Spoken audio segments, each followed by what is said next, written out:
Hello, welcome to Ice Cream You Scream. My name is Kathryn. I'm Gina. This month we are sharing stories about mass hysteria, and the flavor of the month is Neapolitan ice cream.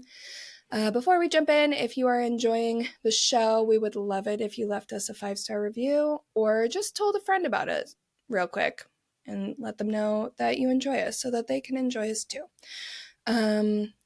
Besides that, just grab a spoon and let's dig in. The final scoop of Neapolitan. We need to rate our ice cream this month. I'm going to jump right in because I have something to say about the ice cream, so I'm just going to go for it. I'm going to lead the charge. So I did give Phil the green light to dive into the bucket of ice cream. I like to make it through 3 episodes and gauge where we're at before. Yep. But anyway, so because he has helped dig down, there's significantly more vanilla now. It was like diagonally in there. So I think what I have today is the truest Neapolitan that I've had. I've secretly just been having chocolate strawberry this whole month. Okay. But I had a really enjoyable experience. It's not a full 5, just because this isn't my favorite ice cream, but it's nostalgic. It's good. Classic. I didn't have to make it, so I'm going to give it a 4.5. That's a good review. It's high. That's high. It's a good review. It's good. It was a good experience. It was a nice, easy, breezy, easy to find in the store. I know we've run into that a couple times with the store-bought kind. It was just a good, enjoyable. I'm content with this month all around. Okay. That's nice. It's good. Mine is lower. Oh no! What? I'm so surprised. I thought you were gonna be. Why? Well, tell me. So if it was just Neapolitan, like your standard Neapolitan ice cream, I would give it a 3 because it's good. Okay. It's not bad. It's not phenomenal. There are no bits in it, so that's kind of a limiting factor for me. That's fair. But it's because we got like the generic ice cream. That tub. matters so much with this type of ice cream. It's the texture of it. You know how ice cream, when it's the cheap kind, it has kind of like there's bits of ice in it or something. Like it's got a weird little icy crunch to it. That's this. When I was thinking of what I wanted to rate it, that is what I think bumped this so high because it's perfectly creamy. This is like a good. I'm not gonna say the brand because I don't remember the brand. Mine is Iceland, but it's brand. One that don't buy it. Mine is like a Breyers or a. I think it is Breyers. Breyers is it's good. Something that people know. Yeah, it's something that people are. It's a popular brand, whatever it is. But yeah, mine's like perfectly creamy, and that matters so much for a very basic flavor. Yeah. Especially without bits. I am surprised that mine was so high without bits, but I think mine was also the nostalgia factor because I just love strawberry ice cream so much and I mostly ate that. So it was a little bit rigged, but that's fine. Well, it's hard to rate things objectively when we have such strong opinions about everything. Everything. And mine is also comparative because it was such a relief to not make it.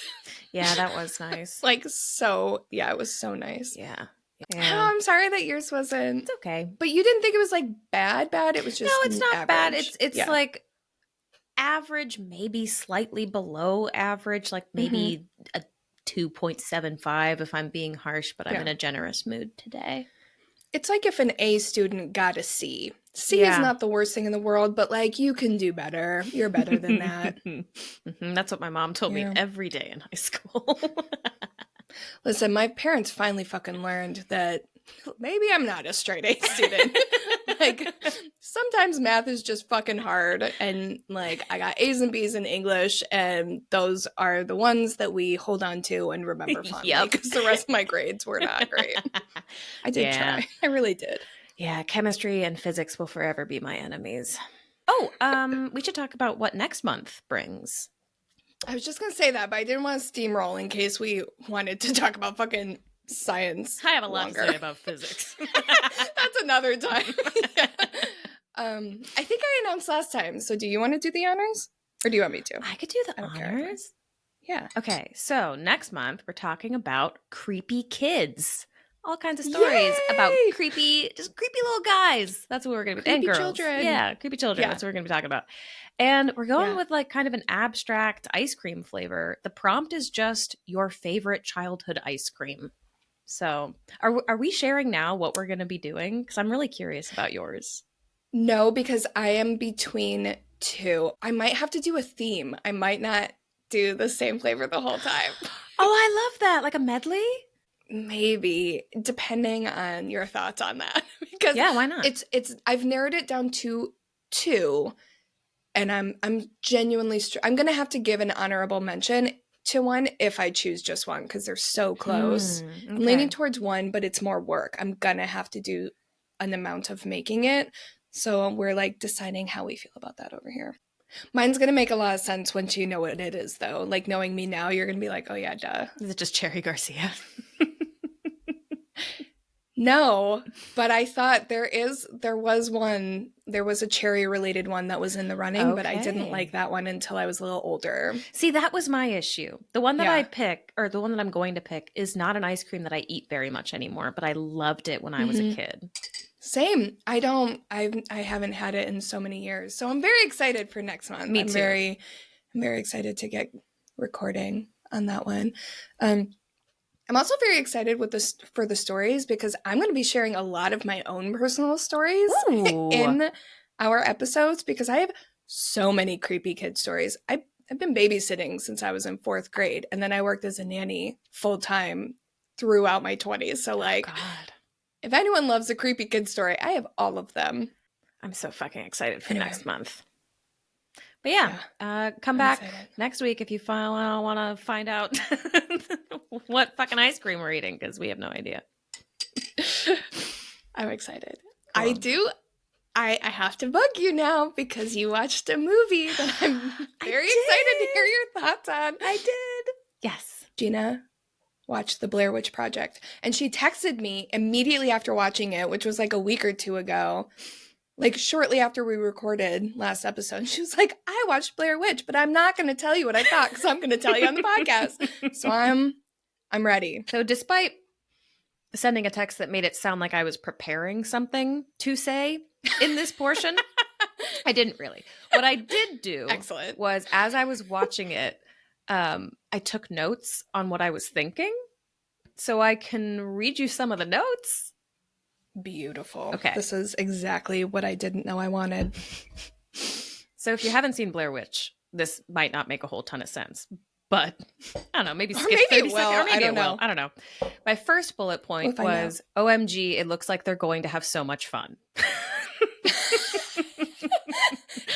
It does. It totally does. No, yes. It does. Yes. It has like the exact energy of like teenagers going away for a weekend. We're going to work on this project. Like we're passionate about it and we're just going to like smoke and drink and hang out in the woods. That's the thing. It fully, and like it reminds me of like, because I grew up in a very small town and, you know, there were like haunted places around or like even if you just went away to hang out in a cornfield for a little while, it was just like vibes, you know, like you're gonna go and you're gonna find a ghost and something cool is gonna happen and blah blah blah, like pristine vibes. It does seem like they're gonna have so much totally pristine vibes. Second bullet point is I love Heather because I fucking do. She was such a badass. Yes. Anyway, no notes. And then completely agree. The next bullet point is okay, things are creepy now. Do you remember what parts of the movie this is all happening in? Yes. I decided that I loved Heather when she was being really like, what's the word I'm looking for? She was project managing the documentary in a way that I just fucking vibed with. I liked it. I was like, damn, girl, project managing. Get it. Like you're fucking doing it. You're whipping these boys into shape. Hell yeah, you know? That's my new way of saying anything that has to do with like a boss bitch. Because I'm like, that's not the vibe sometimes. I don't like I'm like the whole girl boss thing. I'm just like, it's a little tired. Not into it. But I'm just like project management. Yeah, that's that's it. That's the vibe. Yeah. So that was dope. And then things started to get creepy when they were in the woods, obviously. And And it was like the first night where they heard things outside. Okay. And then my favorite part, which I wrote down, is when all three of them are still together. I think I got the names right. I kept getting the men's names mixed up, so I might get that part wrong. They go back to the campsite, and Josh is like, because somebody had like come and rummaged through their stuff while they were gone. And Josh is like, oh, they spilled my water. And then Mike is like, that's slime. And Josh goes, no, it's not. It's water, man. And then he touches it and he goes, that's slime, man. That was so funny. Yeah. And then the last note that I took was that part where Josh has gone missing and Heather and Mike are making each other feel better by saying what they would eat if they were home and then multiple sad face emojis. Because that's such a human thing seriously. to do. Yep. So all in all, I thought it was a great movie. I think anyone who doesn't think it's scary, I am terrified of them because I definitely thought it was a scary movie. And when I was going to ask if you thought it was scary because, like, I can see both sides. I think it's scary. Like, yeah, okay. I think it's scary. Too. But I think part of it is because I didn't know a whole ton about, like, the plot points of it. Like, obviously we did a whole episode on it, so I do know quite a bit about what went into it and what came out of it. But the actual beats of the story were unfamiliar to me. So when I was watching it, I watched it as I was like on the treadmill, and I always have my headphones in and I'm facing away from the door when I'm on the treadmill. Oh, I can't do that. And I kept getting so freaked out that I was like not hearing something behind me. And like sometimes when they would hear like sticks cracking in the woods, it would sound like it was coming from behind me or something. And so I kept having to be like, oh my God, I'm safe, you know? So yeah. I thought it was a great movie. It was a scary movie. I was not overly scared. And it made me hate the douche bros even more because Heather gets shit on all through that movie, and then they shit on her in real life too, and that sucks. Yes. I didn't even really talk about her getting shit on in the movie because in my memory, I view her as like the boss of the group because she totally is. But there is a lot of that. There's a lot of that. Like they're questioning her the whole time. And yeah. Anyway, well, I'm happy you watched it. Thank you for the recommendation and for the podcast episode. Yeah, you're welcome. Thank you for your feedback. All right. You want to hear a story? For a story. Okay. Yes, I am. I'm so excited. I know nothing about this. Ooh, it's a wild one. Okay. So I'm just going to hop right in. I can't look at you. I was going to say, are you? Probably not. Okay. So it's winter, 1803.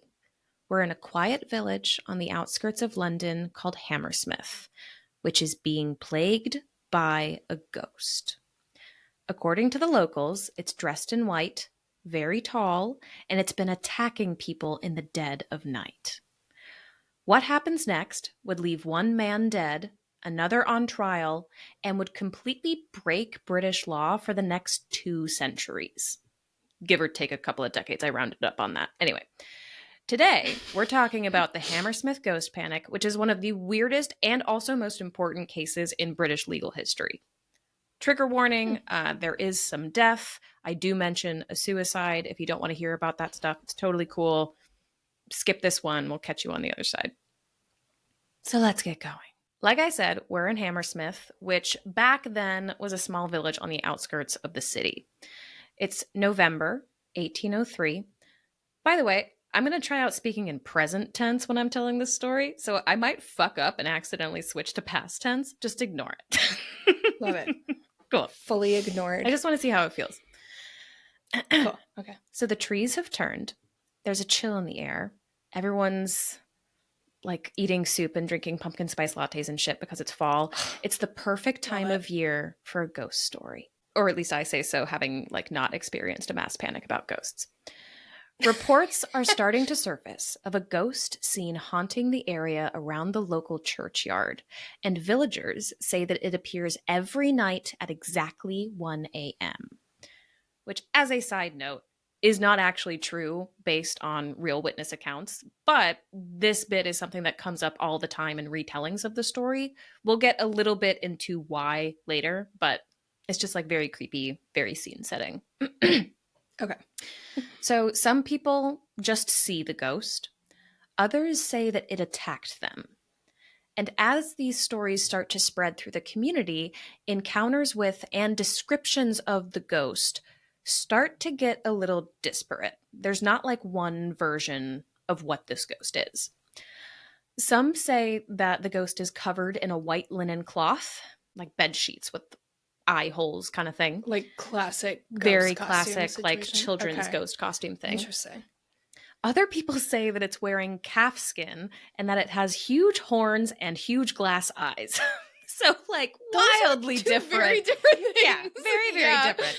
So, Ooh. yeah, accounts of what the ghost looked like are definitely different, but all of the witnesses agree that it was dressed in white and it was terrifying. So, naturally, conversation in the village starts to turn to where the ghost came from.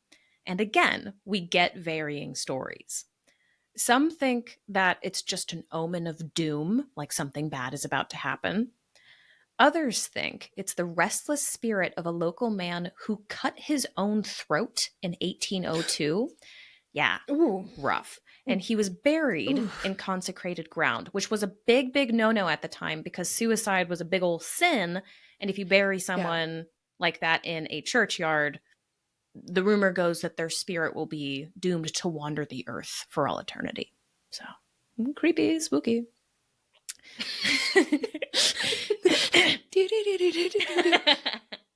And outside all of this like speculation, more and more reports of actual encounters with the ghost are starting to spread fast. So one elderly woman said that she was walking near the churchyard at night when she was grabbed by the ghost. She did manage to get away, but apparently she died of shock a few days later. Oof. Mm-hmm. A pregnant woman reported seeing the ghost rise from behind a gravestone at around 10 o'clock at night, not 1 a.m. She tried to run, but the ghost chased her through the graveyard until she collapsed unconscious. Her neighbors did wind up finding her and carrying her home, but it was too late, and she also died of shock just a few days later. One particularly famous report of a ghost encounter says that there was a wagon full of passengers going through the town when the ghost suddenly appeared in front of the cart. The driver freaked the hell out, so he abandoned the wagon and ran away, and he left behind 8 horses and 16 passengers still in the road. What in the hell? I know, kind of a rude driver. Yeah. Peace, Are you supposed bye. to like go down with your ship or something? I don't know. Maybe he did get paid enough. You know, if I'm on minimum wage, I'm not that's fucking fair. sticking around. Actually, fuck that. Yeah, I would do the same thing. Yeah, you'd have to be paying me so much money. If you're not following me as I run, that's your problem. Agreed. Mm-hmm. That's fair. Okay. Yeah, no. Team driver. Justice for driver. Yeah. So then we get to the story of a guy named Thomas Groom.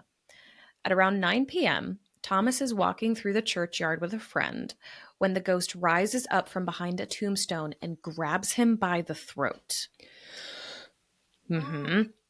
I know, you're not a big fan of throat stuff. I always forget that. I know, you're hitting me with the sorry. throat stuff again. It's been a long time, man. It's all pent up energy. Throats! You're just, yeah. So he starts to struggle and push back against this ghost. And in doing so, his hand kind of comes into contact with the ghost as he's trying to push it away. But instead of touching like whatever ghostly apparel he's expecting to feel, it instead feels like a soft coat, like something anyone might wear. So he had been walking with a friend at the time, and his companion, who is a little bit ahead of him, hears the scuffle from behind him, turns around, and he sees the ghost running away into the night.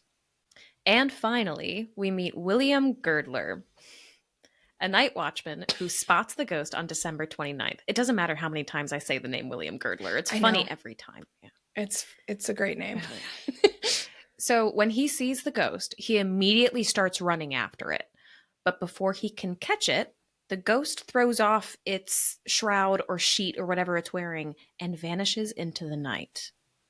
So at this point, it's starting to become clear to at least some people that this ghost is probably just a person who's fucking around with everybody. But that didn't make anyone feel any better, people were still freaking the fuck out. Interestingly, the press don't pick up on this, like, at all.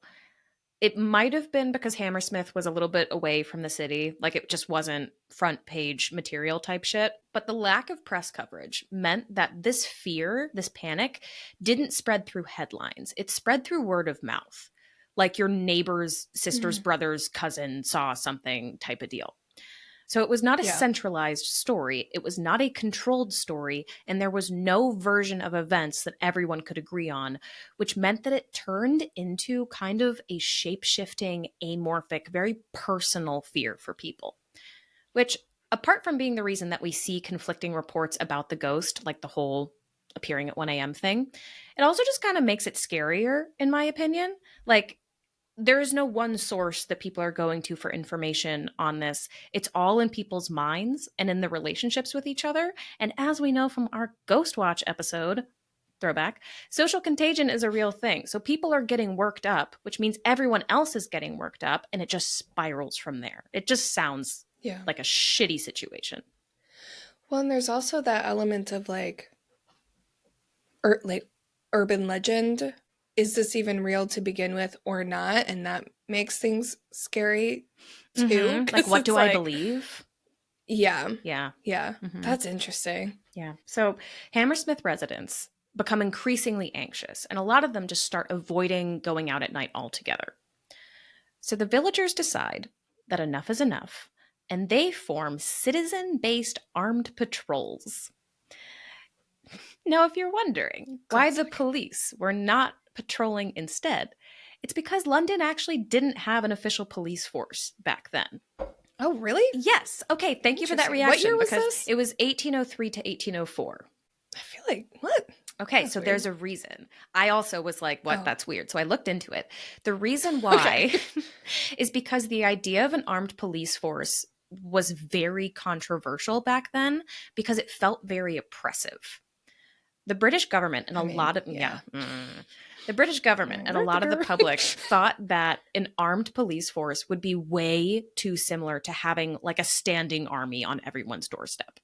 And back then, there was this general belief that maintaining social order was something for local communities to worry about, not something that requires state-sponsored enforcers. Is it getting hot in here? I feel like I just ate a jalapeno pepper. Weird. Yeah. Anyway, to be fair, like they did have kind of some semblance of a police force. It was just nothing like we know today. It was like a combination of part-time unpaid people, old guys with lanterns, and like a handful of quasi detectives, and that was pretty much it. I love that. Bring it back. Like, if my police force could be a bunch of like old guys with lanterns, I feel like the world would be a better place. I would never feel safer. There's Harold. He's like, say I'll Jimmy. get you. Grandpa Jam. I'm just imagining a bunch of prospectors, which is like a whole different. Like, their overalls. I think what I'm imagining is like a mob, which is the opposite of what I'm trying to go for with my ideal police force. But like, anyway. Yeah. So anyway, that's why people didn't call the cops. They became the cops. It's like a whole thing.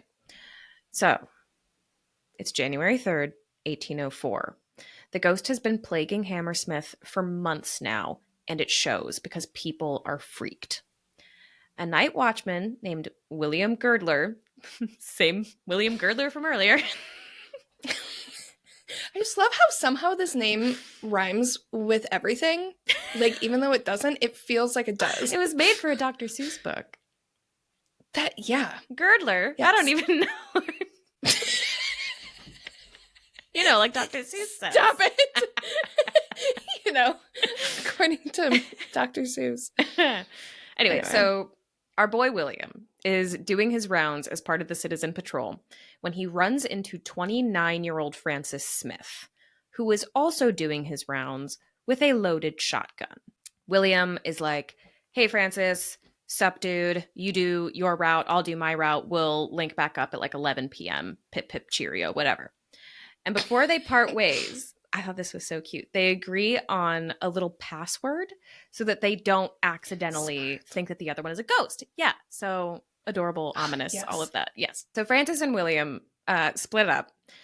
And a half an hour later, just before 11 p.m., Francis is walking down Black Lion Lane, which is a very narrow stretch of road lined with hedges. It's very dark, very spooky.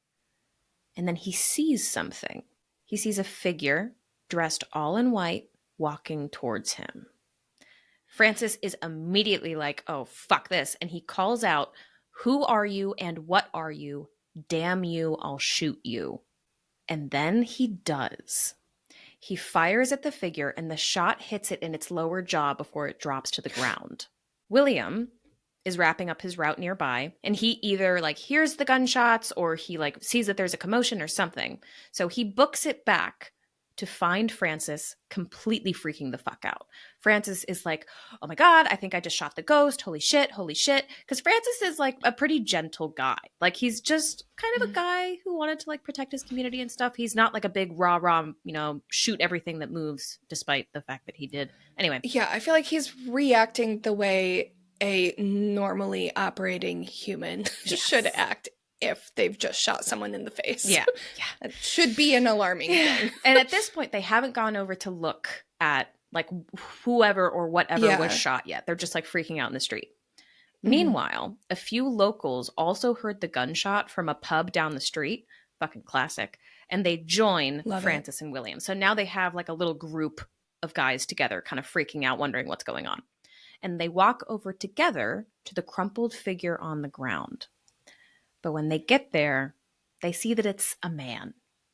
Not a ghost, just some guy, and he's laying there dead in the road. Oh, no. Yeah. So Francis immediately realizes that he's made a horrible fucking mistake, and he says to the group, without anyone prompting him, he's like, "I've killed someone. I need to turn myself in. Like, I did this," basically. Were you going to say something?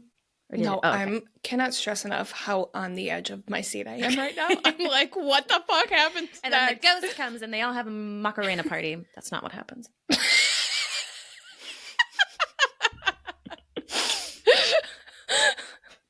The rest of the group doesn't want to just like leave the body on the road because that's disrespectful. So instead, they pick it up and they carry it back to the pub. I'm sorry, what the fuck? They took it to the pub. And I don't think one last hurrah. Sorry, we shot you in the jaw. Kind of vibe. I think it was just like this place is the closest place, and also it's not like bar culture. It's like kind of pubs are. I would say back then like homey, like it's a safe place that you can go to kind of thing. Whenever someone says pub within the confines of where you are, like UK, Ireland area, I'm imagining like an inn. Yes. Yeah. More so than a bar. Yes. Yeah. That's I would say closer. I'm not an expert on pubs in 1804, but that's what I would say. I am. It is what it is. I, Kathryn, am. As of now, as of my previous sentence, I know everything, and this is the fact. You heard it here first, probably. So yeah, dead body in the pub, and pretty soon, a constable shows up. And Francis goes quietly into custody, completely cooperative. Like he's not fighting, he's not denying anything. He's just like overcome with the enormity of his mistake. Mm-hmm. It soon comes to light that the man Francis shot was Thomas Millwood, a 22-year-old bricklayer. And this part what was he doing? Oh, I'll tell you, it's heartbreaking. What? I'm so sorry in advance. Oh no. When he was shot, he had been on his way to visit his wife at her job. What? Mm-hmm. I think she was a laundress or something like that. It was something to do with clothing. Yeah, he was just walking through the road at night after like a long day at work, just wanted to see his wife. That was it. That was the whole errand. It's sad. And okay, this part's really sad too. The reason Francis thought Thomas was the ghost is because, like I said, he was a bricklayer. And back then, bricklayers wore all white. It's just like part of what they did. They wore white pants, white waistcoats, white aprons, because after they lay the bricks, they usually put like a thin coat of plaster over it. And white clothing keeps the plaster from ruining your outfit.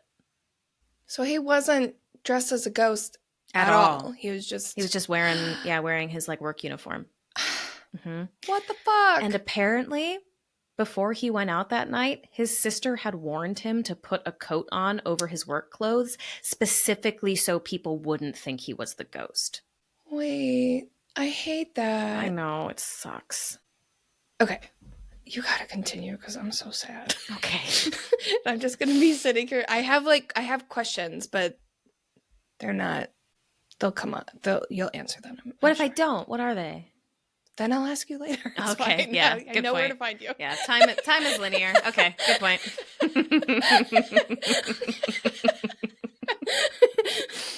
Just kidding. Bye. And that concludes I Scream, You Scream. Thank you all so much for coming. And she never saw her again. I would cry. I would hunt you down and also cry. Oh, I know. Tell me the rest of the story. I'm dying. What the fuck is going on? Okay. I'm so scared. So Francis Smith gets put on trial for murder, where he pleads not guilty on the grounds of mistaken identity. And the trial becomes kind of a circus, not because people believe that he's innocent, like he clearly shot this guy, but it's because no one, not even the judge, knows how to legally process all of this. Like there are no laws for what happens when you try to shoot a ghost and it winds up being a person. That's just not a thing. I'm still stuck on that. Like I know, like these are the things that I'm like, these are my questions, like just big question mark on all of it. Cause I'm like, okay, actually I will ask a question. Did he think that he was shooting a person dressed as a ghost or did he think he was shooting a ghost? Do you know? That's an excellent question. I can't say what he thought. At the time, it was pretty widely believed that it was a person. But if I had to guess, there's still that fear in everyone's minds that, like, what if it is a fucking ghost? Yeah, okay. Because either way, it's like a person dressed as a ghost isn't necessarily less scary than a ghost. It could, I imagine, depending on what they were doing, it could be even scarier. But I just like... I don't know. Okay. Anyway, and that was one of my questions. So whether or not he thought it was a person or an actual ghost, he had heard reports about this thing attacking people, and so he knew that it might be violent regardless of who it was. So that was probably the trigger puller, to be honest. Yeah. So witnesses testify that Francis is a really good person who wouldn't hurt anyone on purpose. Like I said, he's just this mild-mannered, kind of gentle guy. And his behavior at the trial really supports this. He's shaking. He's super pale the whole time. He's unable to speak at points. And when he does have to stand up and talk, he's like physically unable to do it. Like people have to help support him while he's standing because he is so overcome with the weight of what he's done. The judge, on the other hand, is very no nonsense about it all. He tells the jury, I'm paraphrasing here, but he says whether or not Francis thought he was shooting the ghost doesn't matter. What matters is whether he intended to kill. That is what makes it murder. And from a legal perspective, the case against Francis is really strong. First, he brought out a loaded gun with him that night, which implies a willingness to fire it. He hadn't shot Thomas by accident, really. Like he had pointed a gun at a human-shaped thing and shot. He hadn't attempted to apprehend Thomas or the ghost or whatever.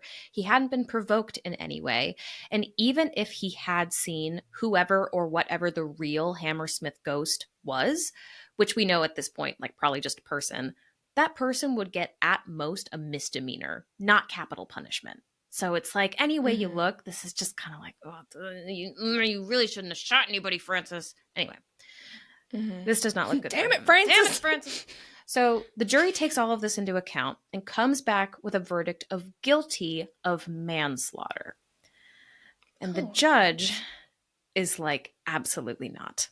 He says, ladies and gentlemen of the jury, probably just gentlemen of the jury, actually. Yeah, true. Yeah, he basically tells them, you have two options. You can find him guilty of murder or you can acquit him. That's all. That's what this trial is for. So the jury is backed into a corner and finds him guilty of murder. The judge passes a sentence of death by hanging, which was the punishment for murder back then. And the judge also says that after Francis is executed, his body will be sent to the medical college for dissection. I have a reason why. Okay. So what the fuck? This is a short snippet of UK history, but it's also fascinating. Back then, there was a big cadaver shortage in the UK, and I think other parts of Europe as well. I've heard of this. Yes. So we've talked about this before, like off the podcast. Yes. So it coincides with like an uptick in grave robbing and ghouls and things like that, which we'll definitely do an episode about at some point. So yeah, for sure. But even as this sentence is being passed down, public opinion is shifting hard in Francis's favor. Newspapers start picking up the story and they describe Francis as remorseful, sympathetic, and maybe not a traditional hero, but definitely heroic in his intentions. Like he thought he was doing the right thing. The judge also seems uncomfortable with the verdict. Pretty much as soon as he passes the sentence, he says that he's going to refer the case to the king and ask for leniency.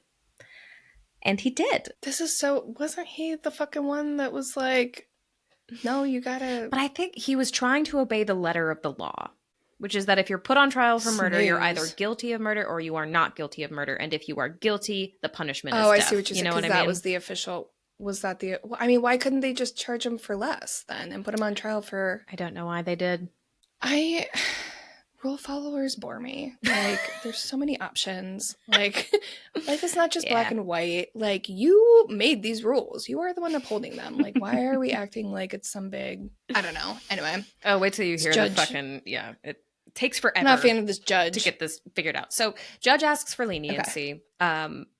And a few weeks later, a royal pardon comes through, which reduces Francis's death sentence to just 1 year of hard labor.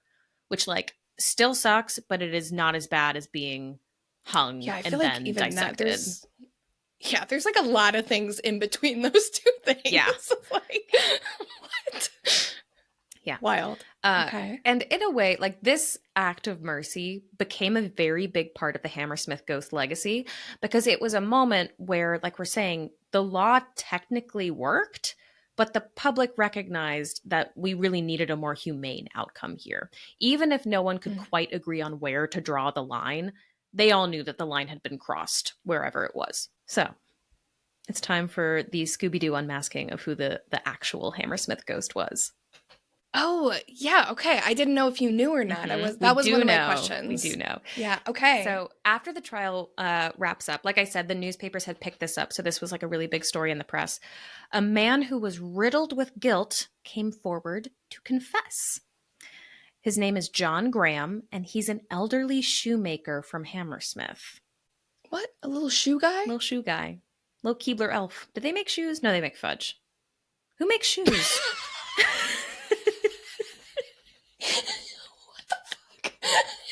Isn't there like there's a thing with like elves and shoes, I thought. Well, they're the Keebler elves, which Keebler is very similar to cobbler, which is what a shoemaker's name is, which is what just happened in your brain. Yeah, the cobbler elves.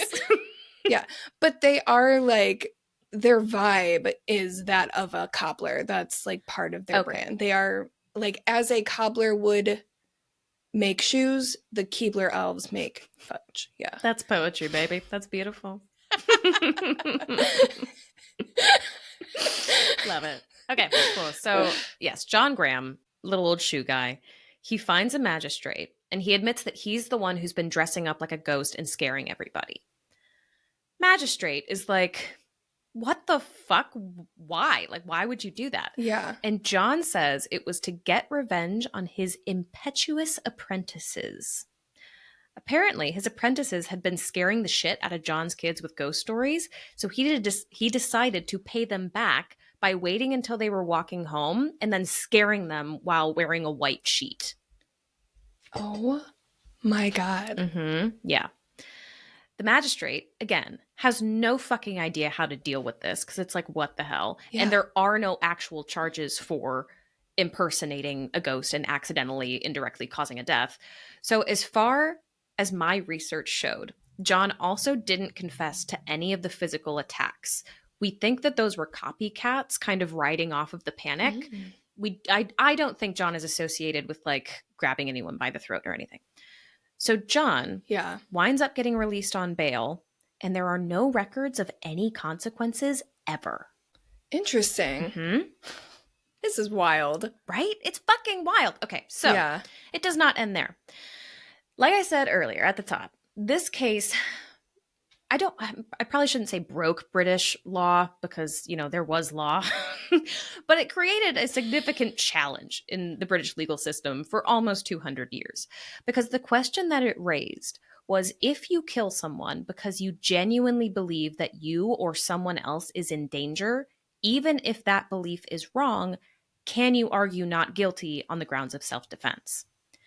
And it wasn't until 1983, 179 years later, that the UK finally made a decision on this.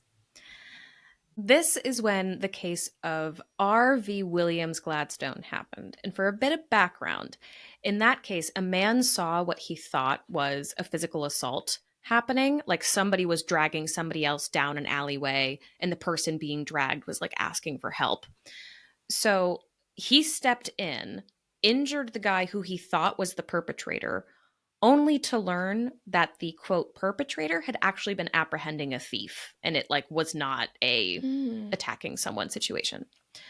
The court ruled that if someone honestly believes they're stopping a crime or defending themselves, they can argue self-defense, even if that belief turns out to be false, which basically overturned the ruling from the Hammersmith case.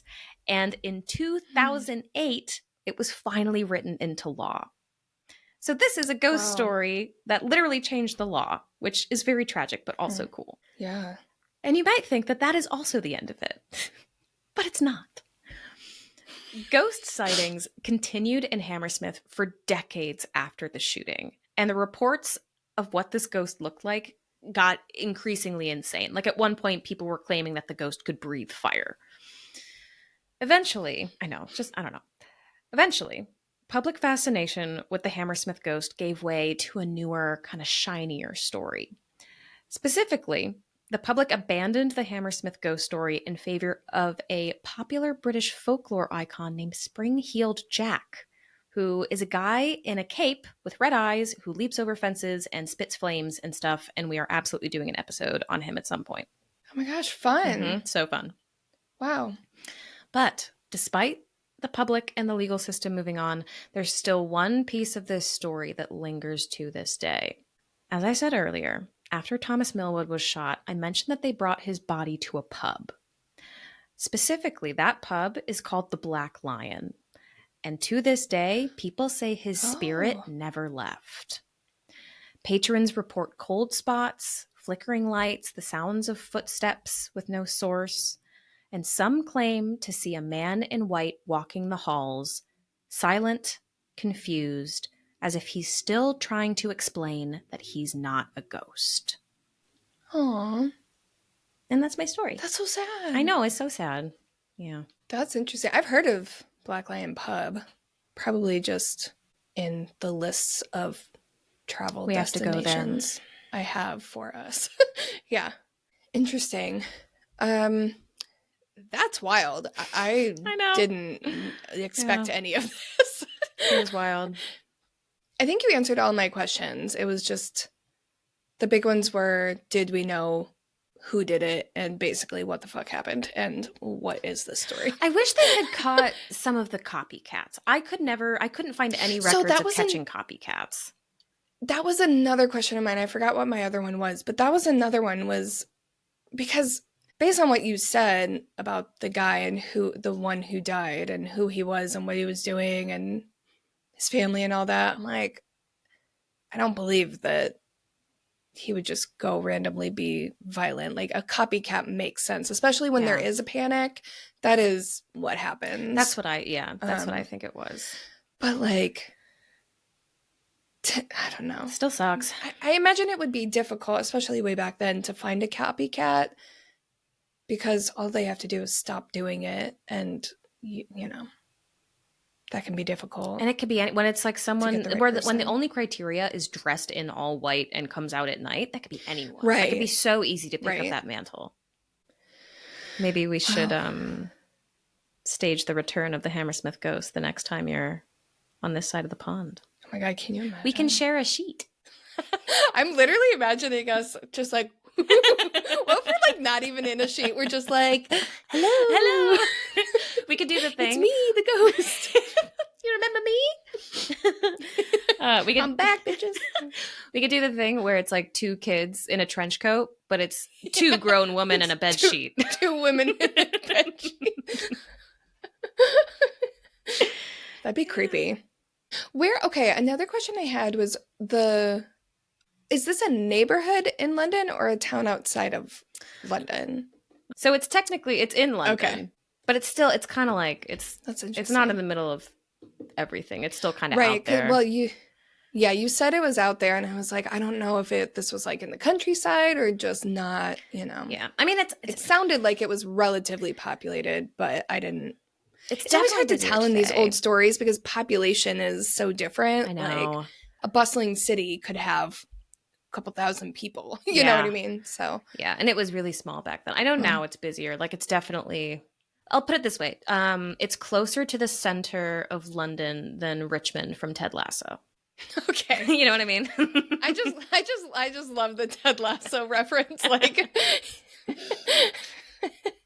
I do listen. I feel like London. I love London ghost stories. I feel like there are so many spooky things like everything is historic there. I have a few more London ghost stories that I'm going to be doing this year. Mm-hmm. I was just researching one of them earlier, or like starting to like see if it could be an episode, and I'm already excited to tell you about it. It's so fucking dramatic. Yeah, this was interesting. I loved this. But like that is a sad story, but it's interesting how it influenced legal shit.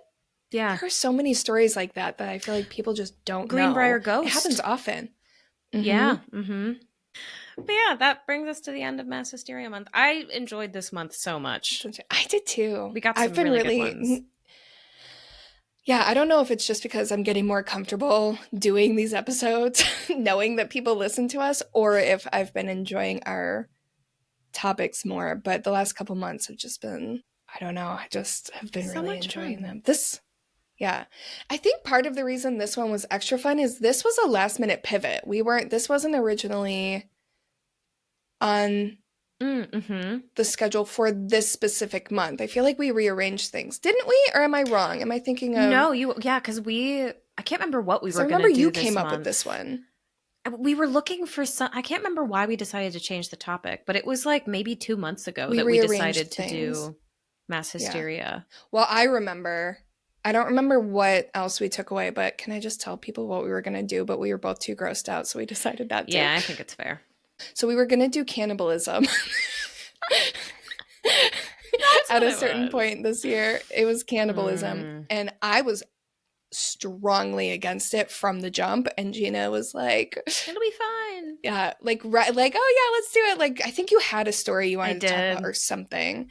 And then I feel like I was a good sport. I signed on for it, blah, blah, blah. And then finally, thank all the gods and goddesses, etc. Gina comes to me one day and is like, I'm real grossed out. This is not good. I don't want to do this anymore. And I was like, thank goodness, because I can't do cannibalism. I just can't. No, I thought that I could, but then I was laying awake one night thinking about talking about cannibalism for at least hours 4 and episodes, hours. like hours and hours in a month, and reading about it and writing about it. Yeah, exactly. Same. Yeah, so I'm getting queasy just as we do this right now. Mass Hysteria. So that was the one, as everyone knows, we love when you all send us ghost stories. So this is your reminder that if you have any spooky stories, they don't have to be ghost stories.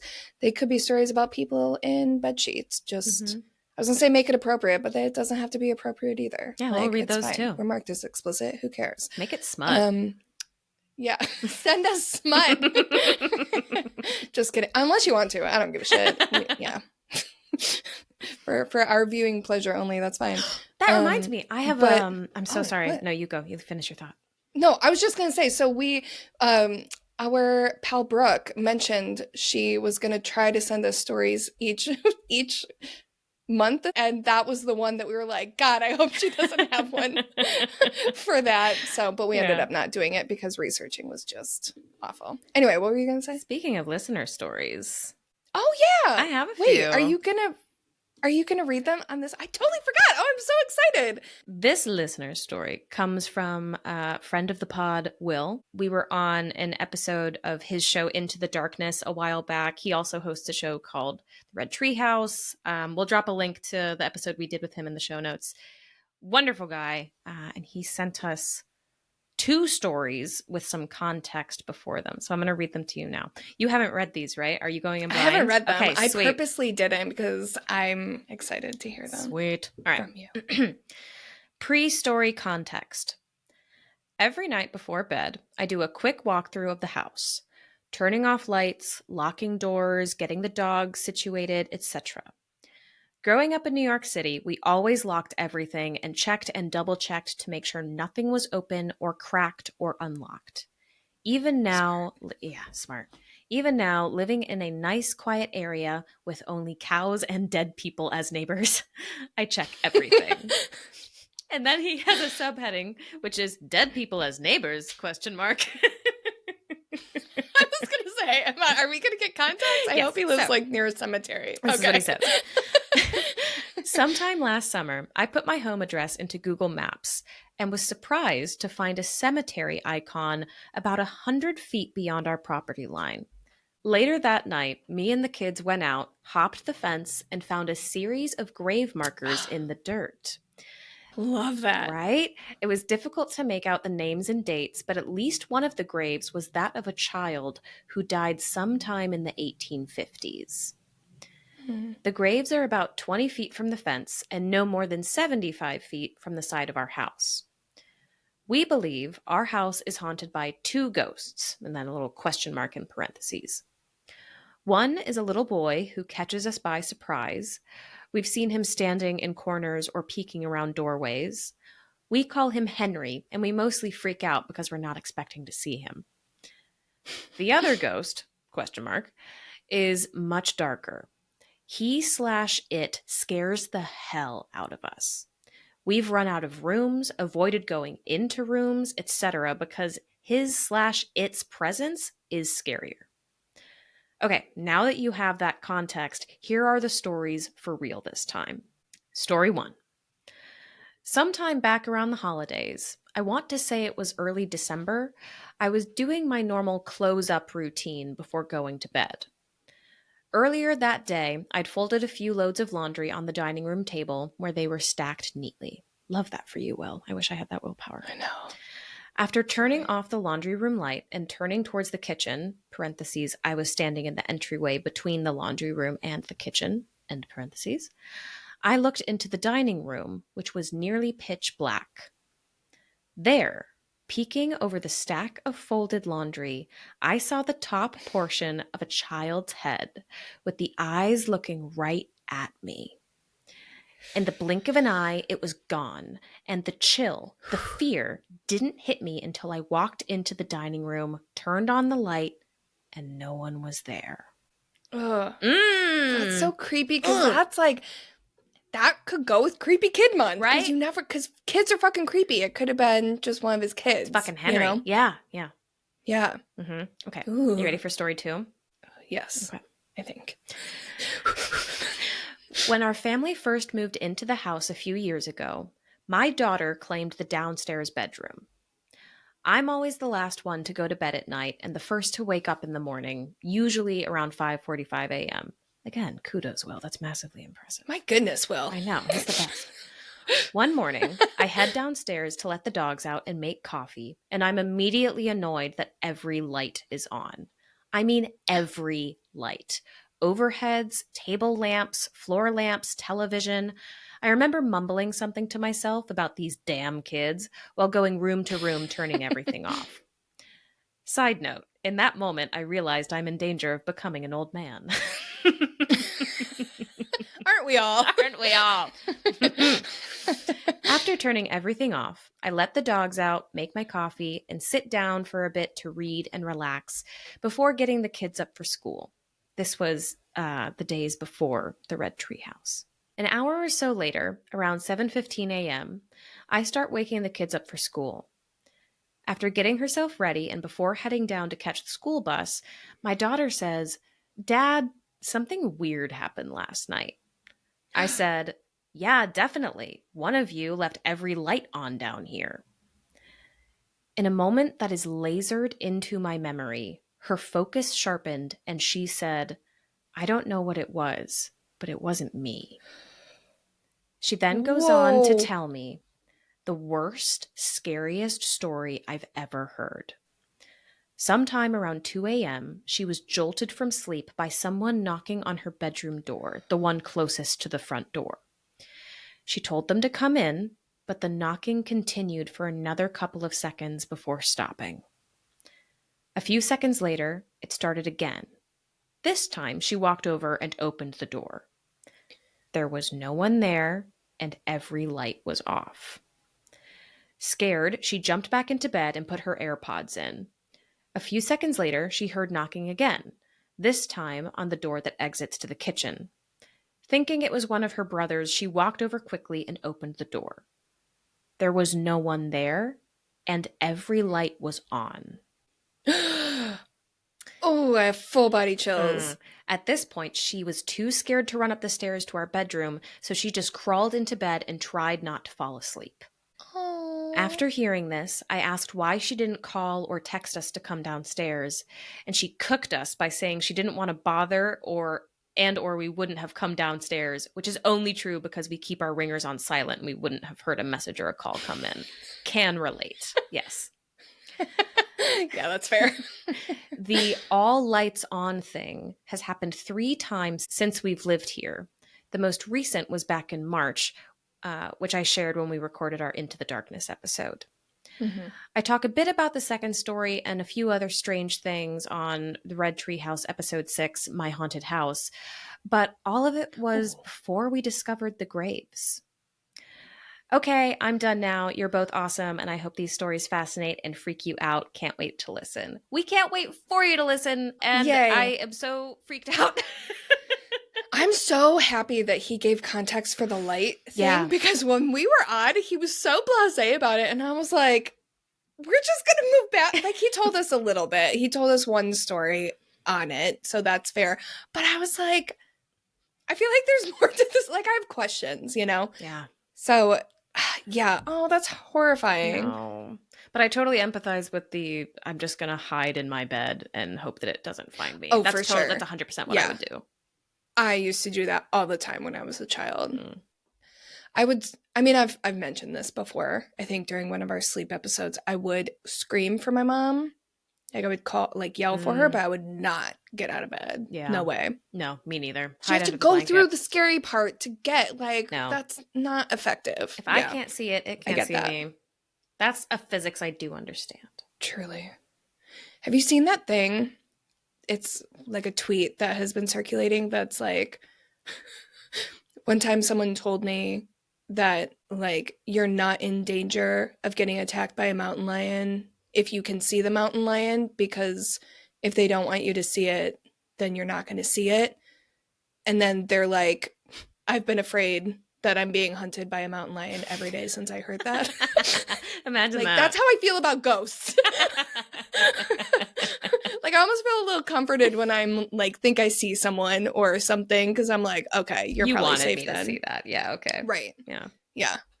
Well, wow. Thank you, Will, for sending those in. Yeah, thank you so much. I did not know about the cemetery. I love that context. What just happened? My light just died. It can't be a ghost. There's no way. No, it's just dead. That scared me. Not a ghost, just my lack of everything's fine. Care of my electronic devices. We were just talking about how ghosts, if they want to be known, they'll be known. Your light does die quite often, though. If there is a ghost here, you're more than welcome. That's true. It's died one other time while we've recorded the podcast. You have to go investigate now. I wish the twats had an international branch. I was going to say, we can have the twat. We can have twat vacation. Someday when I'm rich and famous, I'm going to bring the twats over here. Yeah.